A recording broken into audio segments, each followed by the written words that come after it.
waruzi ko kwiga atari ukwandika inyuguti gusa? Waruzi ko ushobora gukoresha ibishushanyo wiga cyangwa wigisha? Urugero rumwe dushobora gufata abantu bajya mu masomo ya tekinike abenshi 90%, 80%, usibye kwandika gusa, ahubwo kugira ngo bumve ikintu neza buryo barashushanya. Gushushanya ni impano nziza kandi ituma umuntu wese ashobora kubona icyo ari kwiga neza kandi ku mutekano we vuba, byihuse, kandi byorohereza umunyeshuri gufata. Gushushanya ni byiza kandi ntabwo ngiye kubigisha gushushanya, ahubwo nagira ngo mbabwire ko uyu munsi umenye neza yuko iyo umaze kumenya kwandika, buriya hari igihe biba ngombwa ko umuntu akwereka igishushanyo ukahita umenya icyo yaragiye kwandika mu by'ukuri, aho kugira ngo yandike paragraphe yose. Reka mbereke nk'urugero. Nk'uyu munsi tuba dufite ino shusho, iyi shusho yacu yose y'ano mashanyarazi.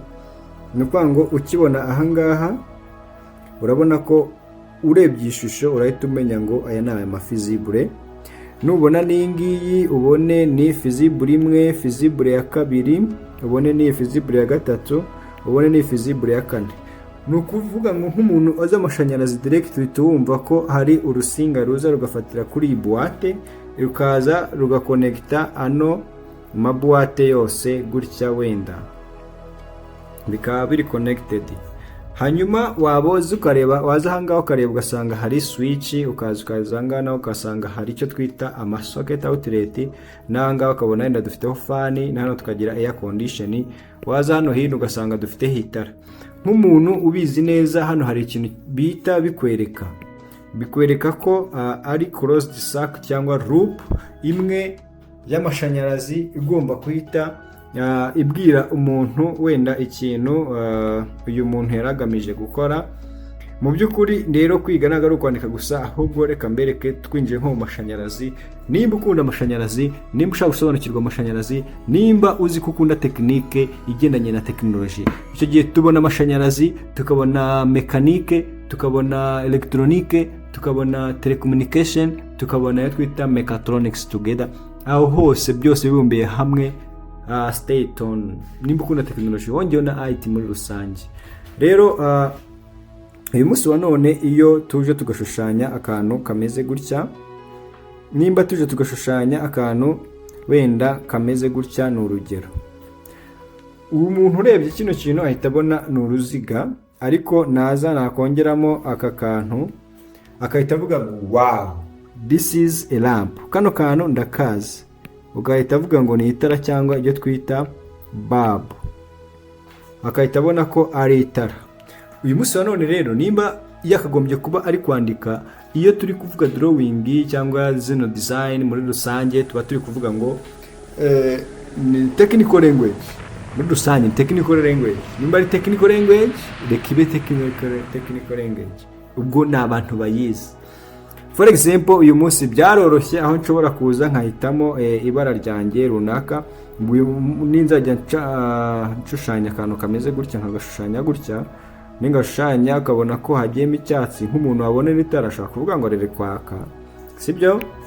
Mu gihe ahangaha nshobora kuza nkongera nkashushanya rya tara, ahangaha akavuga ngo iri tara ryanjye riri on, iri ngiri rikaba riri off. Iri ngiri uyu munsi wa none nuzajya ubona hano hashushanyije akantu kameze gutya mu bintu bijyanye na tekinike n'amashanyarazi, iyo tumenya ko ari itara ryacu. Rya tara ryacu rero ahangaha ryaba ryaka, ahangaha rijimije.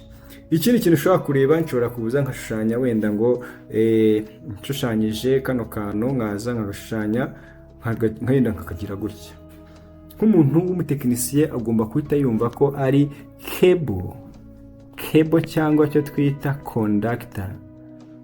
Conductor rero ni urusinga. Iyi ni cable. Ushobora no kuza ukarwita wire. Ni ukuvuga ngo ugiye tuzigana from scratch. Uyu munsi urusinga nimba turi kushushanya gutya, noneho iyo urusinga ruje rukaba ruri connected, iyo turukonekise n'urundi ushobora kuza ukavuga ngo ahangaha urusinga rurinjira n'uru rukinjira, wenda uru narwo rukinjira, uru nguru rugasohoka. So nako zino fresh zacu zitareba ahantu hamwe, zihuriye muri point imwe, hanyuma hasohokamo rumwe, wenda uru rusinga rwari ruvuye hamwe, urundi ruvuye ahandi, n'urundi ruvuye ahandi, biraje bihuriye muri no junction hano. Ahangaha rero iyo ubonye akantu gatsindagiye kuriya ugomba kumenya ko izo nsinga zihura. Hanyuma mu gihe zidahura ushobora kuza ukavuga ngo wenda urusinga rumwe ruraca hejuru y'urundi, ushobora kuvuga ngo urundi narwo ruraza rwameze gutya. Bivuze ko akenshi ku bantu babizi neza, ahangaha dushobora kuvuga ngo ni connected wire cyangwa junction. Hanyuma ahangaha ni not connected. Ahangaha ni ibintu bita bigaragara neza. Ni ukuvuga ngo ahangaha tuba turi ku kintu bita insinga. Insinga nk'uko mubizi turazikoresha kugira ngo tubone uko ducomeka, duhuza installation yacu mu nzu cyangwa n'ahandi hantu. Buriya udafite insinga nta kindi kintu ushobora gukora. Ibyo bintu mubimenye, wowe nkurikiye aka kanya, si byiza ko uzajya kwestarisha inzu cyangwa kuyestara ngo uhere ku bindi bintu udahereye ku cyo twita insinga. Izi nsinga zacu rero ni ukuvuga ahangaha ntabwo ziba ziri connected, ahangaha ziba ziri connected. Ahangaha ni urusinga, mu gihe turi gushushanya umuntu ashobora kuba ari kukwereka nk'agasakwiti gatoya, mu gihe uru rusinga rwacu rugizwemo na rya tara. Reka tube dushushanyije gutya ndi tugarukira ahangaha kuko ntabwo turakomeza. Iri ni itara ryacu. Ni ukuvuga ngo rero wenda mbigusobanurire mu buryo burambuye, urabona neza ko nituramuka tuje tukavuga ngo iri ni itara. Iri ni itara ryacu. Iri tara ryacu rero lamp, tugiye kuza dushyireho urusinga rumwe, dushyireho n'urundi. Njyewe ndi gusoma ibi bintu, ugomba kuza ukavuga ngo iri ni itara. Itara turyita lamp, hanyuma iyi ngiyi ize yitwe cable cyangwa wire. Gutya, sibyo? Ubwo ahangaha tugendane neza. Ahantu uzajya ubona hameze gutya wajya uvuga ngo haracometse cyangwa hari connected, cyangwa nubwo urusinga rwa rukoraho gusa ni gutya direct, wahita umenya ko urusinga rwawe iri tara ryacu rikonekise ku nsinga gusa. Iri ni itara rimwe, one lamp, hanyuma tukagira na cable byonyine. Mu gihe dukomeje mu zindi simbo, ubwo twabonye simbo y'itara, ushobora gushushanya gutya, tubona simbo y'urusinga, tubona n'indi gutya, tubona n'indi bishobora kuba bimeze gutya. Ni ukuvuga ngo mbandikiye neza, ahangaha ni lamp, ahangaha ni wire, ahangaha ni not connected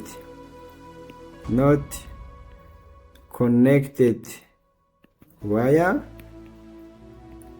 hanyuma ahangaha ni connected wire. Ahangaha ukuvuga ngo byaba byahuriyemo ahangaha. Then izi ngizi nimba arizo tubonye rero, mwibuke ko turamutse tubihurije hamwe, ahangaha dushobora kuza tukaba dufite rya tara ryacu. Ahangaha tukaza tukagiraho urusinga rwacu rwinjiza umuriro, n'urusinga rwacu kuri iyi step tube dufashe ko wenda rusohora umuriro. Ubwo ahangaha urebye n'ubundi haracyari ikintu kiri kubura. Ikintu kiri kubura rero turakomeza gake gake, nta mpamvu yo kwirukanka. Ni ukuvuga ngo ahangaha ushobora kuza ukavuga ngo iri ni itara lamp, then iyi ni wire. Ni insinga zigufasha guhuza amatara yawe, birumvikana. Hanyuma turamutse tugeze gutya, ibyo twari twamaze kubona, tugaca umurongo, tugiye kureba akandi kantu bita batiri. Turabizi ko batiri ariho hantu haturuka umuriro, sometimes dushobora kubyita supply, ubundi tukaba twabyita icyo twita source. Ahangaha hose ugomba kuvuga ngo hashobora guturuka umuriro. Muri no supply dushobora kuza tukabonamo iyo twita AC supply cyangwa DC supply, ariho haziramo nk'ahangaha dushobora kuza tukabonamo bateri cyangwa solar system. Ni ukuvuga ngo kuri bateri tubonaho DC, ni urugero. Ikindi kintu dushobora kubonaho hano, dushobora kubonaho amasel, amabuye aya ngaya asanzwe. twihuse ngaha tuba dufite negative, ngaha tukaza tukagira positive. Iyi ngiyi ikaba ari batiri. Noneho mu gihe hano kuri AC yacu ni umuriro for example uturuka kuri reg, niwo twita alternative current. Ahangaha dushobora kuba twaba dufiteho AC generator, za generator zitanga umuriro, n'ahangaha dushobora kuba tuza tukagiraho DC generator, nabyo birashoboka. Ahangaha rero dushobora no kuza tukagira icyo twita grid, aho umuriro wacu uturuka. Ni ukuvuga kuri national grid rero ahangaha n'ahandi tuba dufite umuriro for example uturuka kuri reg, uyu muriro niwo twita AC. Ahangaha kuri source rero akenshi symbol ya supply, symbol ya supply akenshi dushobora kwishushanya gutya kari source, cyangwa tukaba twayishushanya gutya AC, iriya nababwiraga AC source, cyangwa tukaba dufite battery. Iyi ni cell positive negative cell, tukaba dufiteho n'icyo twita iyo noneho dufashe amabuye, wenda nimba ari amabuye arenga rimwe connect in series, nicyo kintu cyiza kikaduha battery. Ni ukuvuga ngo iyi battery yacu ibigizwe n'ama group of cell cya combination, ngiye ikaba ari plus. Iyi ngiyi niyo twita battery. Iyi battery rero dushobora kuza tukayishushanya gutya plus, wumve ko ari ya masel aba ari combined, this is negative, this is positive. Ni ukuvuga ngo iyi ni source yacu, ushobora kuzasanga hamwe bashushanyije gutya, ahandi bashushanyije gutya, cyangwa bayigize gutya. Bityo rero ni ukuvuga ngo twe twashushanyije akantu bita supply, ariko ya supply yacu ikeneye kuba ifite ibintu supplyinze, of course birumvikana. Twabonye rya tara ryacu rishushanywa gutya, tubonye supply ishobora kuba ari battery, tubonye n'ikindi kintu ahangaha cyaba kiburamo n'iki, ni insinga zacu. Urusinga rwacu rero rw'umutuku reka uyu munsi wa none tube turukonekise gutya, hanyuma tuzane n'urw'ubururu turuzane turukonekite ahangaha. Ni ukuvuga ngo iyi nimba ari battery yacu, iyi V ivuga voltage, ahangaha tukaba twavuga ramp, ahangaha haba hari gusohokamo ikintu twita current. Uyu munsi rero uyu muriro wa none niba dufite positive hano tukagira negative, uba ugomba kumva ko umuriro wacu uzava muri ya battery ukaza ukagera ku itara ugasohoka, then rya tara ryacu rikahita regenerating iki, reproducinga umuriro. Ubu ngubu uyu muriro wacu iri tara rishobora kuba ryaba riri kwaka. Ni ukuvuga ngo nicyo kintu cyagiye kare nababwiraga ko kibura, nicyo kintu kibura ahangaha, nicyo cyaburaga.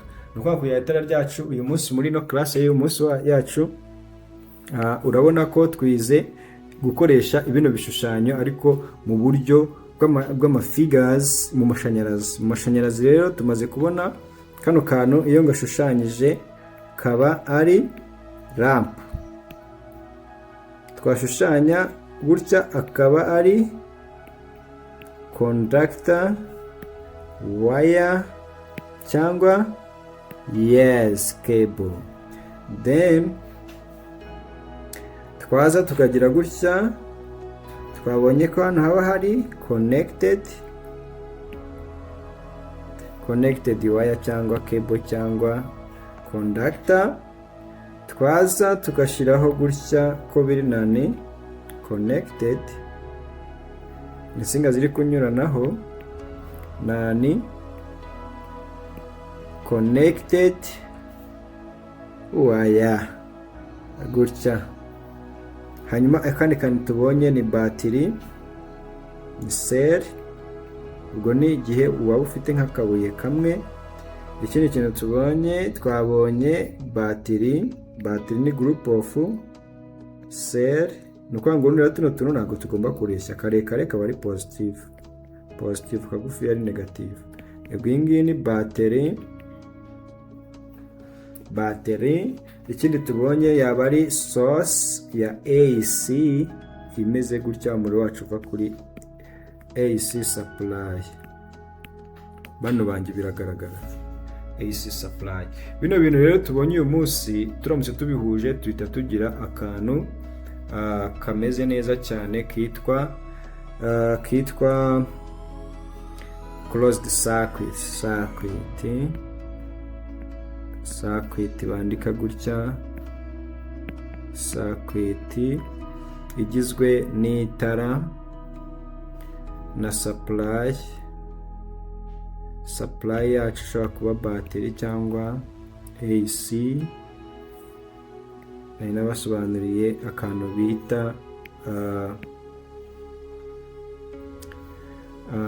bita DC and AC. Iyi ni DC, hano harimo current, tukagira voltage, hano tukagira ramp. Okay, mu gihe ngiyi aba ari DC, hano haba ari source yacu turamutse tuyigize gutya, kankoresha same kurera imwe cyangwa supply. Hano tukagiraho itara ryacu, ni ukuvuga ngo turaza dushyireho phase cyangwa positive, dushyireho na netere gutya. Mu gihe urebye neza ngaha tuba tugira closed loop, ya tara ryacu aya matara yose ari kwaka. This is AC, naho tuba dufite voltage na current nayo ikagenda, hanyuma itara ryacu naryo riri kwaka. Iyi ngiyi aba ari AC, iyi ngiyi ari DC. Uyu munsi rero iyi class y'uyu munsi ubyumvise neza, ni ibintu biryoshye kandi bimeze neza. Urebye amatara yacu yose yaba arimo araproducinga urumuri, yaba ari guproducinga urumuri gutya. Rero kanda subscribe kuri I am Device TV, tuzakomeza twige kandi twige ibintu bimeze neza. Ahangaha uri kubona ko biba bigaragara neza cyane. Uyu munsi rero twavugaga ku kwiga ntago ari gukoresha inyandiko gusa. Hagiye umuntu ashobora gushushanya nk'aka kantu ngiye nkazanye gutya, nkaza nkagashushanya direct gutya, hari umuntu uhita ubibona akavuga ati wow, wari uzi ko kano kantu ari ukunguko nakabonye bagushushanya. Okay, now ni amashanyarazi, tuzagenda tureba ibintu byinshi cyane. Wowe kandi subscribe gusa. Class abantu mukunda kwiga muzi hano gusa, si kwiga gusa. Unarebye neza tugenda tuganira n'utundi tuntu. Nk'uyu munsi wa none turashimira abantu bose bakunda kwigisha. Nice, see you.